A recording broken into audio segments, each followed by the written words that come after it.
Nestling on the eastern border of the Snowdonia National Park lies a true Welsh wonder, Gwydir Forest.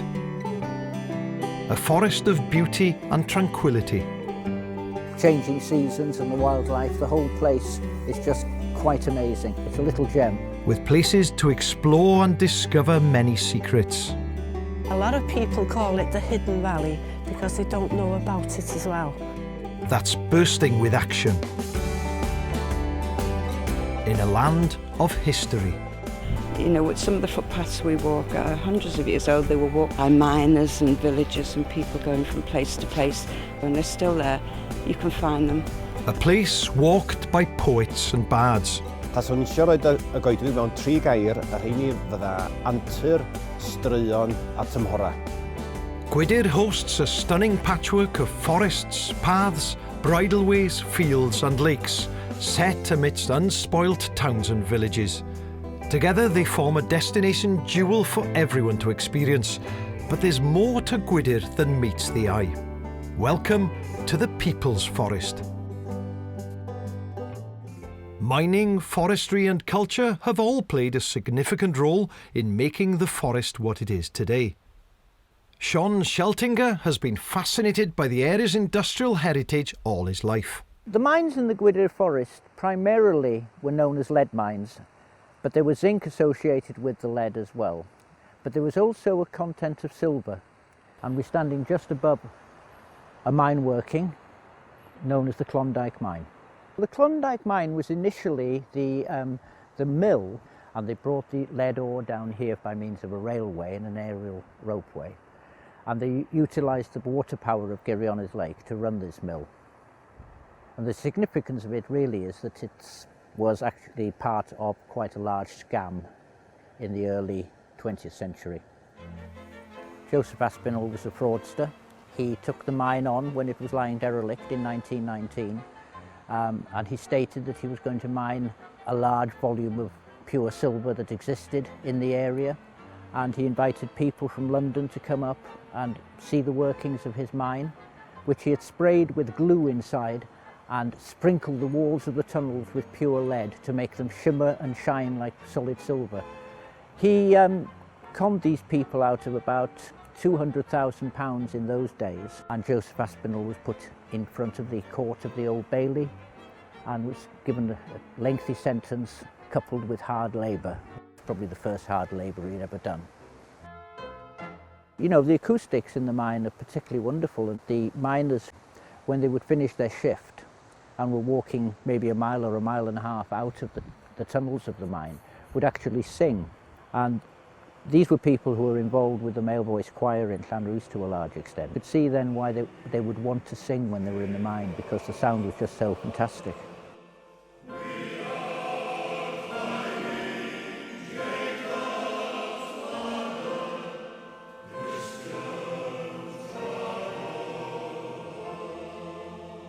With the end of the First World War, the heyday of the mining industry in Gwydir Forest was well and truly over. But as the mines disappeared, then the buildings disappeared and they are now in ruins in the forest. The country had an urgent need for timber production, and in the early 1920s the government established the Forestry Commission to help satisfy new demand. George Pringle worked for the Commission for over 50 years. So the Commission came here and started planting in 1921. Its instructions to the Commission were to get a large reserve of timber on the ground as fast as possible, which meant the Commission had to acquire land. Good fertile land is far too expensive, and it would be a waste to use that for forestry. So they had to go for areas of poor land, heathland, bogs and so on. And Gwydir Forest offered that sort of ground. There was a very large workforce. The forest was divided into 4 sections called beats, each beat managed by 1 or 2 foresters, supported by a foreman or a ganger, and had a workforce of round about 10 or 12 men. With the expansion of the forest came the need for a new skilled workforce. John Reid was amongst the first intakes of the newly established Forester Training School in Gwydir. My first impression was when I got off the train at Betws y Coed station and immediately there was this vista in front of me. I just couldn't believe it, and that first sight of Gwydir Forest has remained with me for always. I'll never forget that day when I first arrived here. Well, the forestry school was pretty grim in many ways. Accommodation was very Spartan. We had to cut our own firewood. We were only allowed, I think, one bucket of coal a week, and the huts were so cold, there was no central heating there. And I'll always remember during one winter, I left my boots out by my bed, and in the morning the boots were frozen. Having said that, the good things outweighed those bad things because the comradeship was really very, very strong there. The Commission were desperate for foresters and only too keen to take people on. So it was a vast range of people, and that's what made up the school. So really we had to learn every part of forest life, which was very, very diverse. I think people had the impression that all we did was fell trees, but we had to do all aspects of forest life. Gwydir was becoming a highly productive forest. Bill Jones was one of the pioneers making the forest more accessible.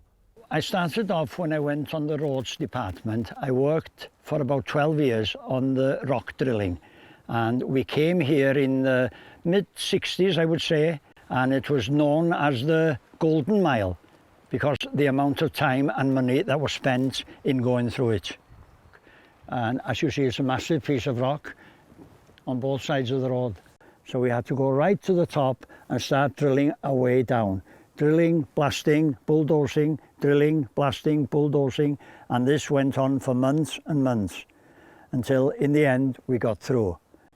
It's strange that the place has changed a lot, and I haven't been back for quite a long time. When we were drilling it, it was just the naked rock, that's all we knew then. But I know up the top of this little knoll of rock here, we carved our names, so it'd be well worth having a look to see if we can see them. I remember years ago I could get up this quite quicker than I can now. Yeah, I'm getting up there too. Right. Here we are. Here it is, yeah. Yeah, here it is, I found it. And as it happens, my name is right at the top here, W.T. Jones. And it's got the 29th of the 2nd, 1968. Isaac Hughes, he was one of the dozer men that somebody has put down there. D-O-Z-E-R, dozer men. But this was our floor then. We could walk onto here, we didn't have to climb like I did then. But we went down, as you see, about 20 metres or so after. The only thing, I was young then. I'm not so young now, but I'm not bad. A close relationship began to form between forestry and agriculture. There was also a system known as forest workers' holdings. These were small holdings scattered throughout the forest. The advantage of that was that you had people around the forest ready to spot and report any problems, any difficulties that might arise. And what they were really looking for were forest fires, which we all dread. If you've seen the fire, you had to blow the whistle and blow this bugle, and you had an armband. The big danger or the big loss was in 1938, when over 500 acres went up in smoke in 3 fires. And at the largest of these, the fire actually jumped the lake. And we were surrounded nearly by the fire. And they were very concerned about us. And all of a sudden, the weather changed and the rain came and stopped the fire. Forest fires were just one of the many challenges for new smallholders like Harry and his family growing up in the area. It was in a dreadful condition when we came here, and we started ploughing and reseeding it. Everything we had to do, it was by hand. And everything we used to produce, we used to eat, and we used to live off the land, and we used to use every bit of everything. Yeah. My father used to work full-time in the forest, and then we used to do the farm work in the morning or evening. When I was 10-year-old, I used to go out in the field before going to school to cut hay. with the sides. Well, my brother as well. And then after we come home from school, we used to go back to the field and cut more hay. We used to do everything with all this old, well, shank we used to call it. We thought the world of it. And my grandmother, she was a keen singer. We were all like singing. We used to sing a lot. We got the organ out into the field and we all joined in to have a sing-song. Pity we didn't record it, and you know, it would have been very, very good, I think. Mary also has fond childhood memories of a sometimes arduous life growing up in the middle of the forest. This is the house where I lived in. It has changed a lot. We had 2 pigsties further along, which we kept the dogs in, and of course the outside toilet. There was no electricity here, and there was no water in the house as well. But we managed. Water was carried either from a stream at the back of the house, or there was a well as well that my father found, and we had water from there. My journey to school was 3 miles in all in the daytime walking to school. I'd start probably early in the morning and sometimes used to have to go on my own. You never met anybody on the way, and once you got to one of the gates on the way down, you would actually see the village, and I think, right, I haven't got long to go. But it's still the lovely valley that I remember. A lot of people call it the Hidden Valley because they don't know about it as well. It's this hidden valley and its picturesque surrounding areas which help to make Gwydir Forest such a stunning destination. Early visitors made the journey by road, rail and even boat to enjoy the many attractions of the forest, like those at Trefryw. Trefryw started growing really as a small Victorian resort, and a quay was built because there were wells in Trefryw. They are described as Roman wells, they may well be, but health-giving water, so the Victorians were very keen on coming up to the Trefryw wells. And paddle steamers would come up the Conwy, which was then more navigable than it is now, to Trefryw. Visitors were brought up by paddle steamer, and lead ore and other produce, farming produce and slate, were sent down by barge. Gwydir has always been a special place for poets. Myrddin ap Dafydd was born nearby in Llanrwst and continues to be inspired by the area. Cofeb Taliesin di hon tu ôl mi fan hyn. Cofeb I gofio bod y bardd Taliesin o'r 6eg ganrif wedi cael ei eni yma yn ôl chwedl. Ac mi roedd yna griw o feirdd o Ddyffryn Conwy, Gwilym Cowlyd ac eraill yn cynnal steddfod arwest yma o canol yr ganrif o'r blaen 1861 ymlaen. Rhyw fath o rebel steddfod oedd hon, steddfod Gymraeg yn yr awyr agored, yn hytrach na'r steddfod Victorianaidd oedd yn Saesnig oedd yn cael ei chynnal adeg hynny. A hon yn y bon sydd wedi ennill, dyma yn steddfod genedlaethol ni heddiw. Dim Wraig a Wyn o Wydyr. Daw dial Wyn o Wydyr am ddwyn fy mwthyn gwyn.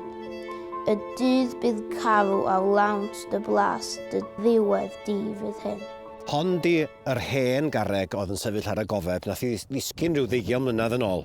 Ac ar y garreg yma, mae'r enwa llawer iawn o'r bobl a'r beirdd oedd yn dŵad i'r arwest, Eryr Alwen, enw barddol 1899 fan hyn. Ac ymysg yr holl enwa, yma yna un yn dod o'r arwest gyntaf un, Morris 1861. Fiona is a storyteller who loves recounting the tales of Gwydir Forest. The forest is full of stories wherever you go. Down there where the river Llygwy runs is where the terrible Afanc, the water beast, had to be lured from the water and dragged away by the great hero Hugh Gadarn, Hugh the Mighty.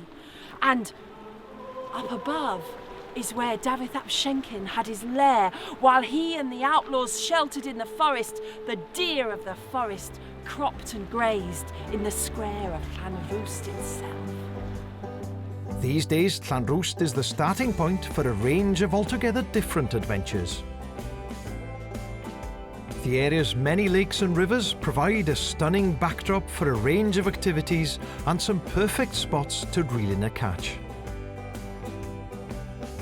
Mountain bike trails weave their way through the forest, including the challenging Marin Trail.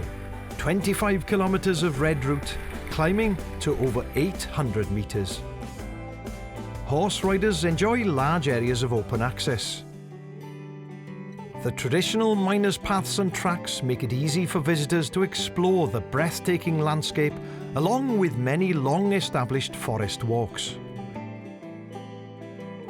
Through the centuries, the forest's ever-changing landscape has provided work, shelter and inspiration to visitors and settlers alike. Gwydir Forest truly is and always has been the people's forest.